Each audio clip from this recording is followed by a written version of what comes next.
Hello, everyone. So, yeah, thanks for joining. And I see a few people basically popping in at the moment. But we will begin because basically we're just kind of going to be scene setting as we look to kick off this webinar, which is all about how to get promoted. And this is through a proven strategy that I know works from research, also from my own experience, and also that of other people that I work with who probably like yourselves, want to get promoted. So let us begin. Right. So, what are my aims of this time that we have together here? Right. So, this whole series that I'm doing of all these webinars, like this is the second one in the series. There's going to be a number of others coming up too, probably one every like 2 to 3 weeks. Right. And the aims are always the same. It's to raise as many of the challenges that my clients come to me with in an effort to normalize them. Because, quite frankly, I come across the same kind of experiences, the same kind of challenges, and people think that they are unique to them, but they are not. And this certainly is one of those, as was the one that we did last time out, which was on imposter syndrome. It's also to provide guidance, tools, and also, where appropriate, put those into practice as well. So, my previous format was to basically talk about the challenges and give potential solutions. I've changed that, absolutely eradicated it. This now is where people will leave the sessions with firm tools, firm guidance, firm steps on what they need to do to move to the next level. I also use this to introduce you to what is currently an upcoming experimental offer. Quite frankly, this is something that is zero cost to yourself. This is just something that I want to bring to the market to basically help people like yourselves who are attending this webinar. Now, throughout, no questions are off limit, so there's a Q&A there. If you pop them in, that will come through to me. I've got the Q&A panel open there. So just pop them in there and I will answer them as I pause at regular points throughout the webinar, but nothing's off limits. Just throw any questions. I'm happy to answer them. So what is it that I do? So I work with people typically in the corporate world, not necessarily. They are also typically high performers because, quite frankly, my view is that if you're not chasing down topics like this, like the imposter syndrome, like others that we've had in the past, like around stress and so on, then you aren't really a high performer because you become a high performer when these things begin to start to bother you. And of all the people that I've worked with, they have really been kind of top of their field. They have been some of the best of the best. And that includes you too. Now, I've worked with people to help them through a number of challenges. So these challenges have included, it could be like today's topic, helping them to get promoted. That's something that's one of their aims, ambitions. It could be transitioning into a leadership position. It could just be leaving their current position and moving into an entirely different role, entirely different field. My mindfulness meditation background also brings an element to handling stress, the way we build our relationship with it. So it's not like we're trying to ignore it, but we're actually trying to embrace it and use it to help us to grow, goal setting, and all that kind of thing. Now, historically, I have worked with people one-on-one, but throughout this initiative that I've got going on, so these webinars and then also the live coaching program that I'm doing, this is changing, so it's going into more of a public-facing group setting, because typically my group sessions, they have been inside of a company or a number of companies, rather than them being to a huge group of people. So, some of you attending this webinar, you have probably seen my content. Otherwise, basically, those of you on that list there would not have really kind of been attending it. So you wouldn't have known who I am. But you might not have attended any of my live sessions. So here's my opportunity to properly introduce myself to you all. So I'm Stephen Baines. I'm a coaching psychologist. I have over 300 hours of coaching experience. This is both group sessions and also one-on-one. I have multiple accreditations within the field too. So just to name some, I am an ICF certified coach. I've done my NLP practitioner, and I also have a psychology and neuroscience master's degree too. I've spent over 15 years in various types of corporate leadership role. So these are across multiple tech firms, Hewlett Packard, Salesforce. I've also spent some time at Nissan Motors as well. I've been practicing mindfulness for well over 20 years consistently, almost daily, if not twice daily. And I've spent around about the last 5, 6 years as a teacher of mindfulness meditation practices. As I mentioned, I'm ICF ACC certified, so I chose to follow this pathway back in 2020 simply because what I saw out in the field was there were a lot of people who were basically going into that life coaching space with life experience, not necessarily the tools and techniques. And this is why I wanted to pursue that, because I wanted to make sure that I was offering the most possible value to the people that I actually worked with. My background is in business leadership, it's in coaching, it's in neuroscience. So I kind of balance a business and computing science degree with an MBA and also this master's, as well as a lot of applied experience across the board. Now, my aim is basically to simplify human development. Now, I want to make it so people are basically moving beyond their own beliefs. I want them to have the utmost confidence in their own abilities.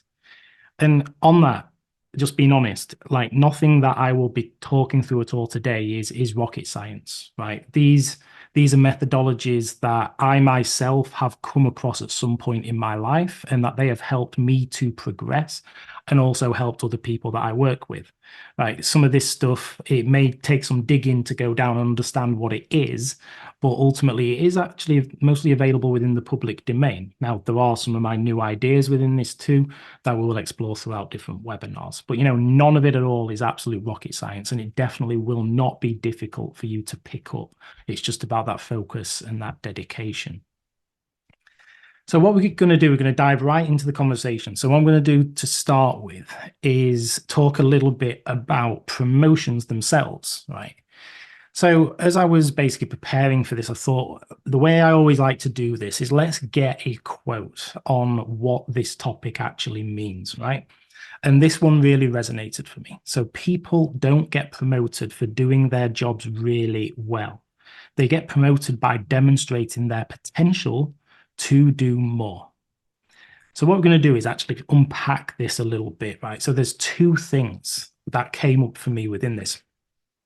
Firstly, it's the perception. So there is a perception that when we go for promotion or when we get promoted, we are getting that promotion based on the good work that we have done. It's like a pat on the back, a job well done. It's like if I do really, really well within my job as it is today, meeting all the requirements, everything that is asked of me, and that I perform to expectation, that I will get promoted. Now, that is the perception. That's what people have. It's why we often get to the point where we hear people say, I deserve to be promoted. I'm doing my job. I deserve the next level. I deserve a raise and all this kind of thing. Now, the reality is starkly different from this. Now, the reality is that promotions are actually awarded because you have been operating at that level for a considerable period of time. You've basically been outperforming yourself, your requirements, potentially your peers around you. Otherwise, why would you be selected for promotion? And now this might sound a little bit baffling, right? Because you may ask yourself, well, I've been operating at that level for a long period of time. Why should I not be getting paid for that? And that's the question that often comes up. It's interesting, isn't it? Because, well, why should you go above and beyond in the work that you do? Why should you not get rewarded for meeting and potentially slightly exceeding the requirements of your work? Well, there's a simple reason for that, a very simple reason for that.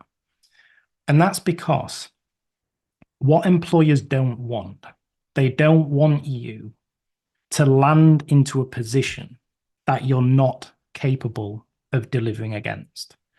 Now, think of this as if you're going for an outside job, so a brand new job outside your company, and you had a whole list of requirements for that job, and you was 80% there for all of those requirements.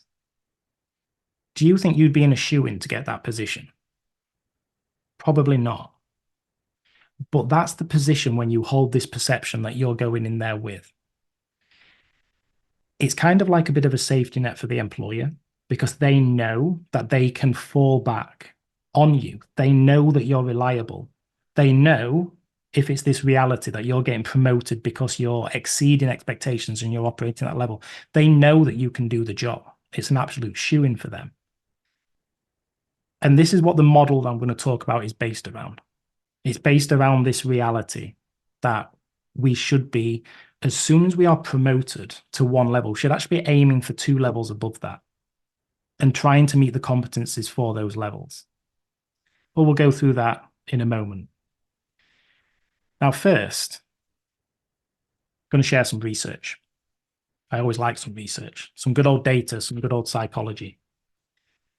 So first off, 91% of millennials regard the potential for career progression a top priority when choosing a new job.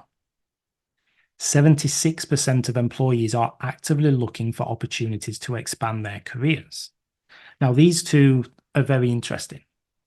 So the 91%, that's a significant majority want to progress in their career. A significant majority. 9 out of 10 people want to get a job and they want to progress in their career. Now, the next one tells a slightly different slant on this. 76% of employees are actively looking for opportunities to expand their careers. So this is now we're getting down into the doing, right? So there's 91% who have the aspiration to progress in their career, but only 76% are doing something about it. Okay? They're actively looking for opportunities to grow. Doesn't quite make sense, does it? So what's the other 15% doing? They're just expecting things to fall onto them, right? Now, this next one is even more concerning, right? So only 15% of employees surveyed have regular career conversations. How can you get promoted if you're not having a conversation about it? If you're not informing your managers of your aspirations? And then less than 30% of employees actually know how to progress their careers in their current company. Now, these last two are really significant points because a number of one-on-one coaching engagements that I've got have circled around these two, where the people that I've worked with have basically come out and realized, firstly, I'm not having a conversation with my manager about this. I was expecting them to promote me proactively. Why should they? Yeah, there may be the question of retention and things like that, which some employers may operate in that way. Personally, I have had that done to me myself, but I've only had it done out of about 1 of about 5 or 6 promotions that I've gained. But the knowing the process, this is the real key thing. Every single employer is different in how they do this. Now, just to shed some light on this, I mentioned I've been through several promotions. And the way I see it is there's different ends of the spectrum with these. There's the far left-hand side of the spectrum, where is basically you're doing pretty much everything. And typically this is where you will have some kind of an application process and you will basically be put in front of potentially 1 or more panels. And you will be basically pitching your case to a leadership board. There's then the far right-hand side of the spectrum, which, as I've said, these are typically rare, or at least in my experiences, but this is where you literally do nothing. And one day you find out, oh, I've been promoted. There's then a middle step, which is actually, it's what I've been through recently. And this is where you present a light touch case to your manager. Your manager should be fully aware of basically the things that you're doing, excelling in competencies and all that kind of thing. And then they take it forward to a board and they present your promotion case. And now I'm just going to pause there and just look for it. There's a question coming. So what's the recency of the data in this survey? So what I try to do with any data that I do pull together, we can see some of the references down the bottom. If you've not noticed, it's all within the last few years.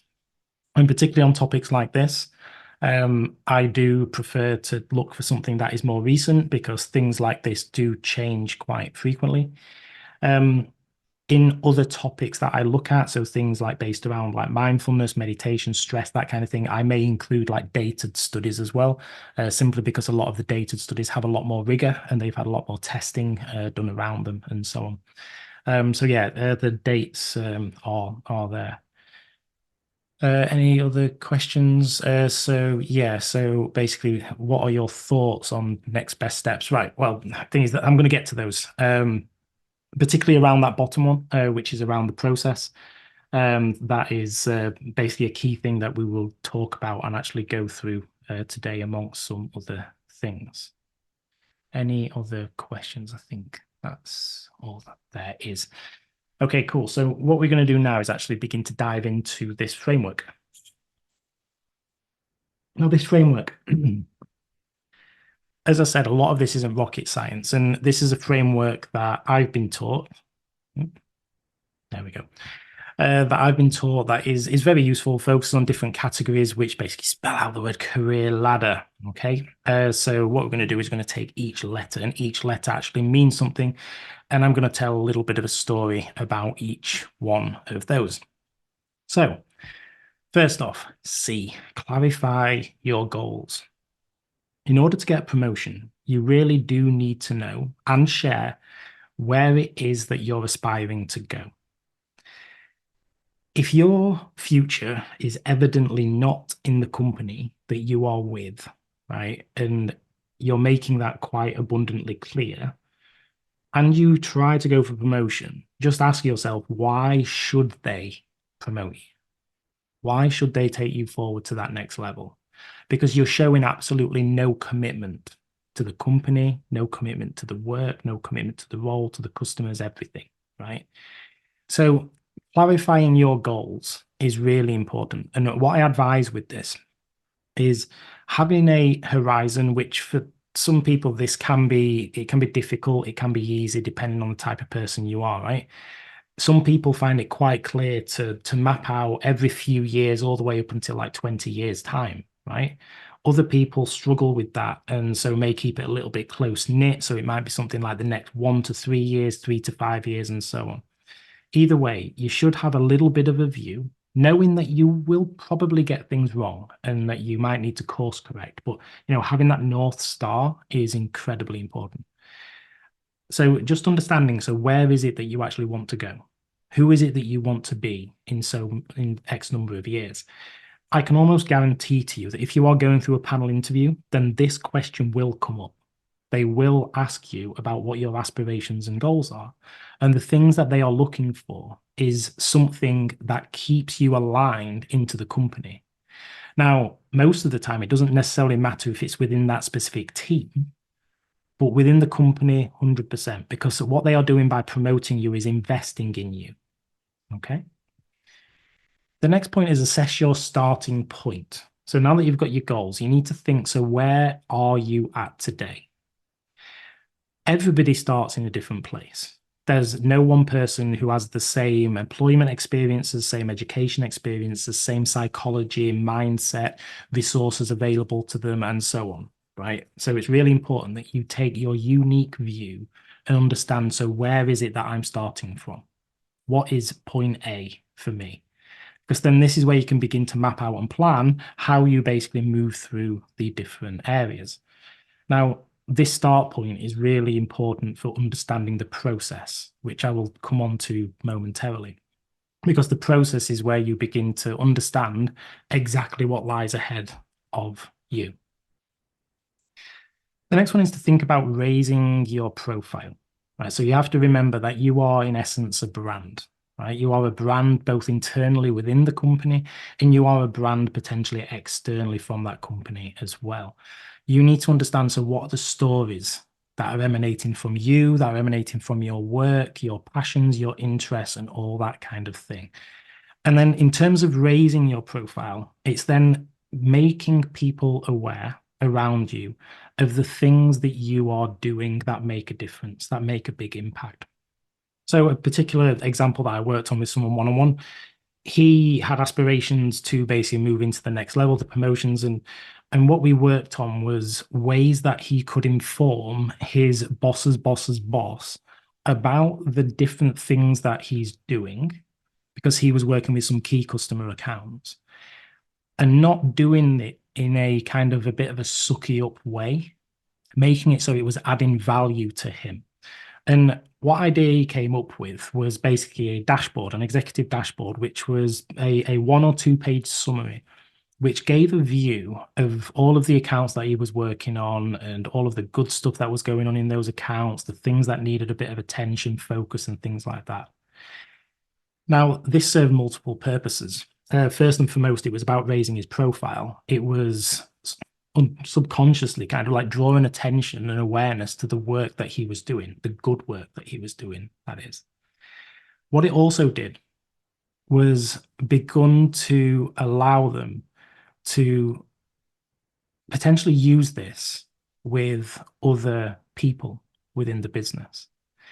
So this was a tool that, yeah, he was the instigator of it, but it was also, could other people potentially adopt this as well?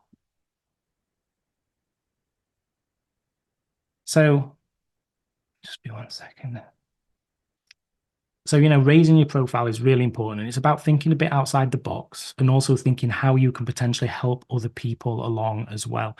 And this can be even if they are the competition when it comes to actually getting promoted as well. You as the idea generator for this. So that's a great thing to use to be proud of. So the next one is about enhancing your skills. So this is like, now you have your plan, now you know basically where you're heading, now you know your starting point. This is about understanding, so what is it that I actually need to do to move forward? And one of the key things that I want to raise here is that some of the best people that I've worked with, they know their strengths, but they also know their weaknesses, and they significantly know their weaknesses.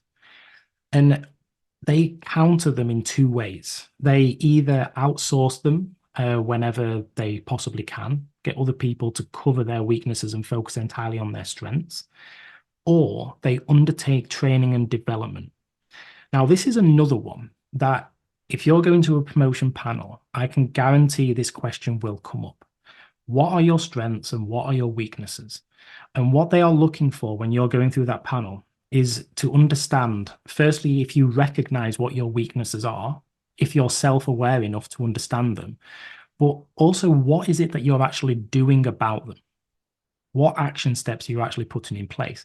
What courses are you going on? What training are you doing with your management? How are you delegating things to make sure that you're not being exposed in those specific weaknesses? That's the kind of things that they are actually looking for. We then down into the core of it. The core of it is that you basically have a day job. Your day job is the job that you have now that you want to get promoted from. And just because you're going for promotion doesn't mean that you need to take your foot off the gas. If anything, you need to be going more full out throughout this period of time, because you need to be proving that you can exceed expectations. And as I mentioned right at the start, this is not just about your current job requirements. This is about the job requirements for that next level. How are you executing against those requirements? You need to understand those requirements. You need to be sure that you are nailing every single one of them and that you have evidence against it. And this is where executing with excellence comes into play. Now, the final one of this part is around requesting feedback and looking for opportunities. Now, feedback is something that I personally recognize as being quite weak generally across the board. The proverbial shit sandwich so often comes up as a feedback mechanism, and it is an incredibly poor way of giving feedback. There are also some other methods of giving feedback, which I do disagree with. It's things where only positive feedback is given, even just giving negative feedback. right? You need the balance between the two. And if you look on my LinkedIn profile, you will see something that I have shared recently. And I've just noticed a bit of a flurry of things on LinkedIn in this space, actually, about different tools to use to give feedback. In fact, I am probably going to run my next webinar on feedback specifically, because I think it's a really important topic. So stay tuned in for that. So with feedback, you need to be using this to help you to grow. You need to be knowing the things that you do really well. And as I keep telling the people that I work with, any positive feedback you get needs to go into your success log, because then you can use your success log as evidence towards promotion. So you can use them as quotes to say, this is the direct feedback that I've got from a colleague, from a customer, and so on. Now, the negative feedback can also be used in the same way. And I called it negative feedback. I don't think it's negative feedback. It's actually a lesson learned. It's an experiment, right? This is where you're being told things that you could do better. And that's the best way of framing it. The way that I personally like to frame feedback is basically what I did well could be better if, right? And that frames it in a really cool way to basically say, you know, you're awesome. This is what you've done. It would be great if you did a little bit more of this. I'll go through more of those frameworks next time. But in terms of feedback, you should be using this to help you grow. Now, what surrounds all of this is understanding that process. So it's understanding the steps that you need to get yourself promoted. Because if you don't understand the specific steps, the specific methods, if it's a promotion panel that you need to go to, if it's a session with your manager that you need to present to, you need to know things like the people who are actually involved in this process as well. If you don't know any of this, then you are not going to succeed.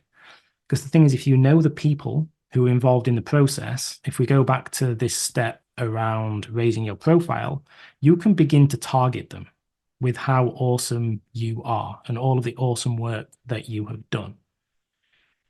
In terms of the process, just understanding this really helps to basically get you through it, because you can be prepared every single step of the way. You're on the front foot.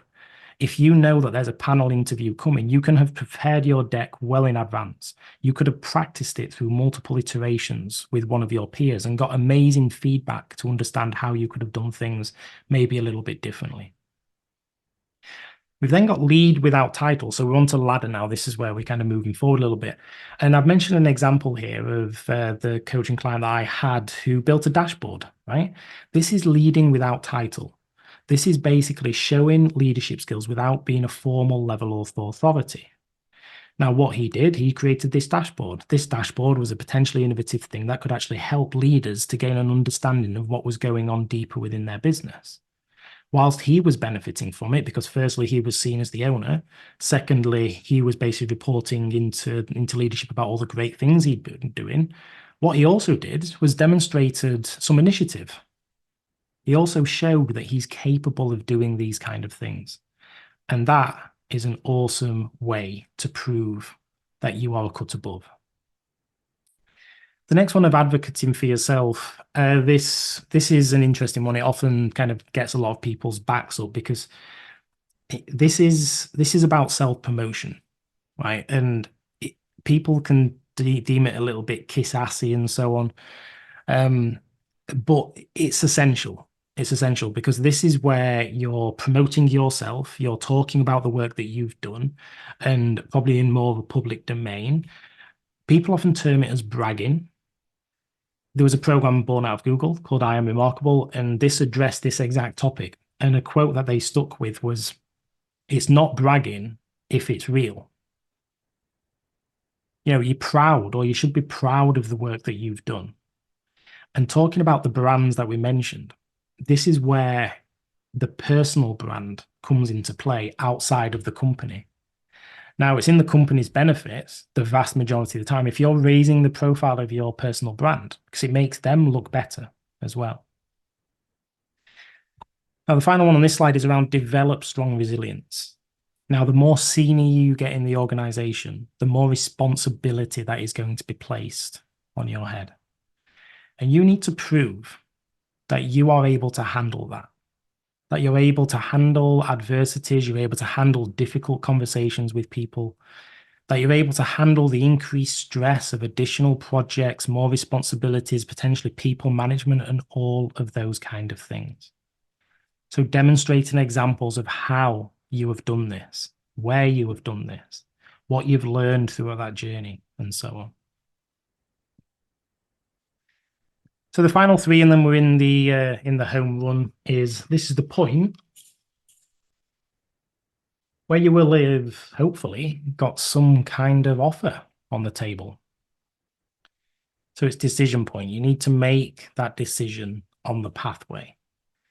So chances are you might have multiple decisions to make. One might be, do I take the promotion? One might be, do I stay where I am and decline that promotion? Maybe the terms aren't quite right for you. Could also be that you have an offer externally to go somewhere else. So deciding on that pathway is important. Having an informed decision about it, taking the time to sit and reflect on it. Because with a promotion will come additional responsibilities. Yeah, you may have been operating at that level for a period of time, but the expectation now is that you're raising your bar. You're raising it to the next level. If you're going from a manager to a director, you're actually operating at a senior director level, or starting that process too. So you really need to decide on that pathway and understand, is it really the pathway that you want? Understand the detail about the roles, the responsibilities, the increased responsibilities more than anything. And understand if they're actually worth the potential increase in salary, compensation, bonus package, whatever it is that you would get. It's then about embracing it, right? Just because you've got the promotion doesn't mean you kick back and carry on work as you was doing before. As I mentioned, this is where you need to up your game. This is where you need to be thinking, if you go back right to the start, where we talked about those goals, the 3 to 5 year horizon. So day one of your promoted job, you should be thinking, how can I get to the next level? How do I need to prove that I can excel? And the final part is reflect and repeat. Most of the time, not always, this is a continuous cycle. It's a continuous cycle. Now, some people reach a certain point in their career and say, that's it, I'm done. This is the highest that I want to get within the organization, because they have that trade-off, right? Because typically, this is a general rule of thumb, the suggestion is that the higher you go in the organization, the more responsibility placed in your shoulders, the more that is taken away from your personal life. And people may reach that point where they are happy with a certain balance that they are actually getting.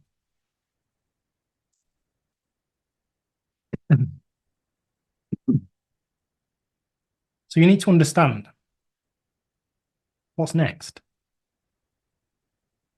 You could always stay where you are. You could always move off into a sideways pathway, become the leader of a different team, or could be a project manager within a related field. But you need to reflect on how things are going and do this on a regular basis. And then where possible, repeat the process. Repeat this entire process, going through it all again. So as I mentioned at the start, I wanted to take the time to talk through an incredibly exciting opportunity that I'm working on. So what I actually have is a go live date of the 1st of July for this. And as I mentioned right at the start, there is absolutely no cost involved, monetary cost, that is, involved in this initiative. It's kind of my way of kind of giving back. Like I'm in a very fortunate position that I have income streams that I'm able to kind of support people in their growth, whilst also, quite frankly, openly growing me as a person, because the coaching that I do, it helps me to grow as well as me growing other people. And it's the same with the meditations. I was speaking to my coach on this a couple of months ago, that when I lead a guided meditation, I take just as much, if not more, away from it than the people that I'm actually in the session with. It feels incredible. So what I'm doing from the 1st of July is my previously paid for programs are going through a whole reshape at this current point in time. I'm kind of really honing them down to make it super simple for people to use and engage with the initiatives.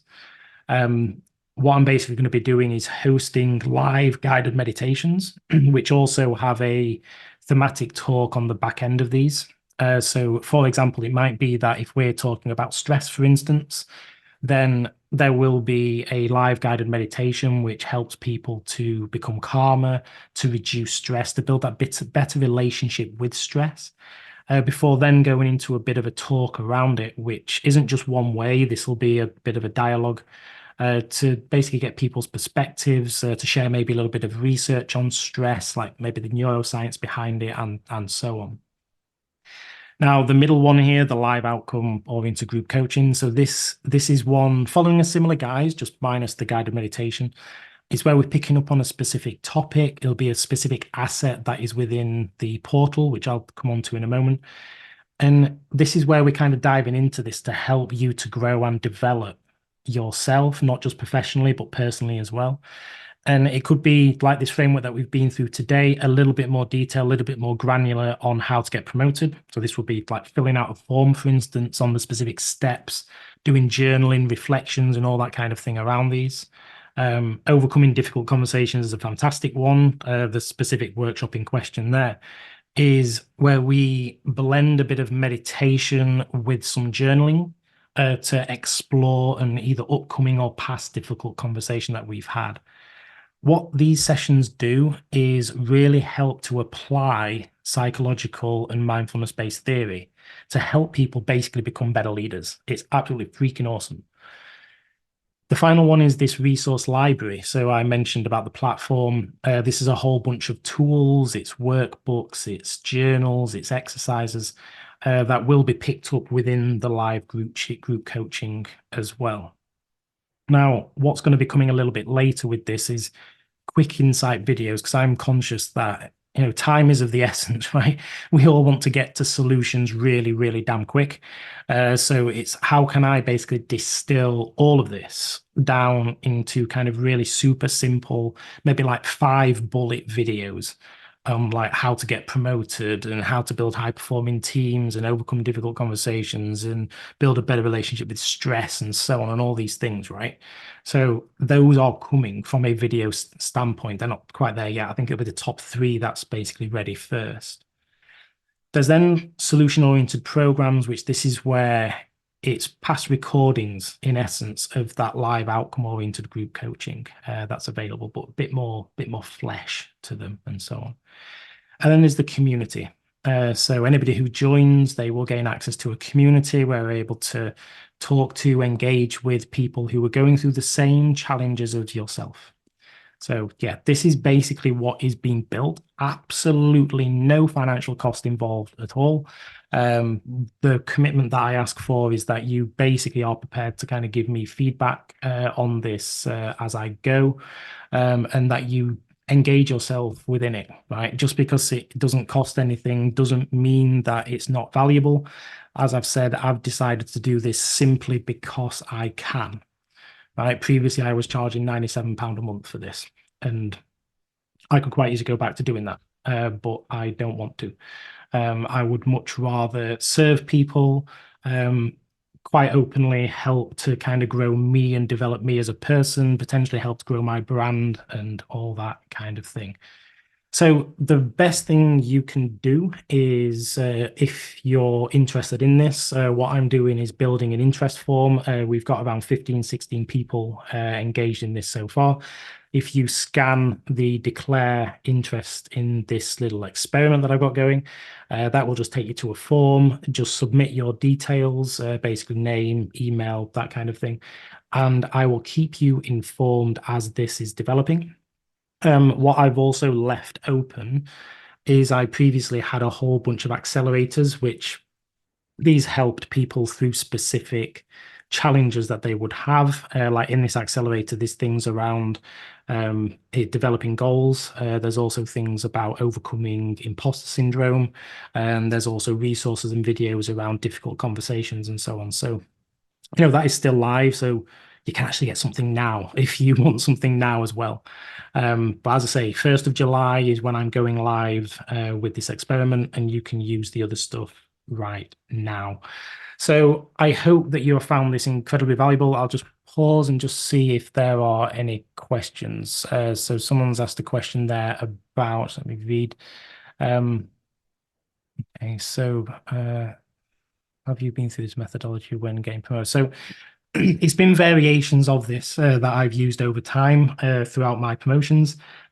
As I said throughout this, I've had various experiences of promotion, all the way from my manager just one day informing you that, oh, well, by the way, I put you up for promotion and you got it, all the way through to me having to apply and then be considered and then be taken forward into a panel interview and then do that panel interview and find out if I've been successful or not.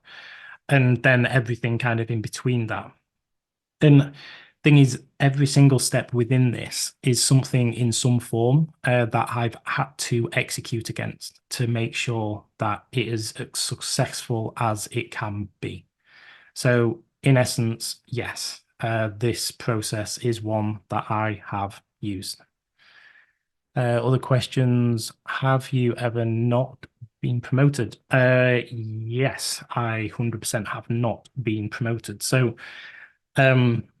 this was in my younger years, so I think it was probably the second promotion that I ever went for. I made mistakes. I kind of went in there thinking that I had been asked to go for promotion because I kind of already had it, and it became a little bit of too much of a story about me as an individual, not about the impact that I would have on the business in the new role that I was actually going for and that I was going to be promoted into. That was the direct feedback that I got, basically, that it was too much about me and I needed to focus more on the business. Any other questions? No. Okay, cool. All right. Well, I just wanted to thank absolutely every single one of you for attending today. It has been an absolute pleasure. I love hosting these new format webinars, massive change in what they were previously. So yeah, thanks again. And I look forward to seeing you in the experiment. All the best.